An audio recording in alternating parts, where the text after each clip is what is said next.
Guys guys guys एक minute.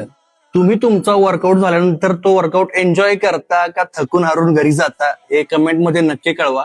आणि आज मी सीसीटीव्ही फुटेज चेक करतो जिमचे, तेव्हा मी माझा वर्कआउट कसा एन्जॉय करतो ते मला आज समजलेलं आहे. सो व्हिडिओ स्किप करू नका आणि शेवटपर्यंत पहा. तुम्ही पण कमेंट करा आणि तुम्ही असा एन्जॉय करता का नाही हे नक्की कमेंट करून सांगा.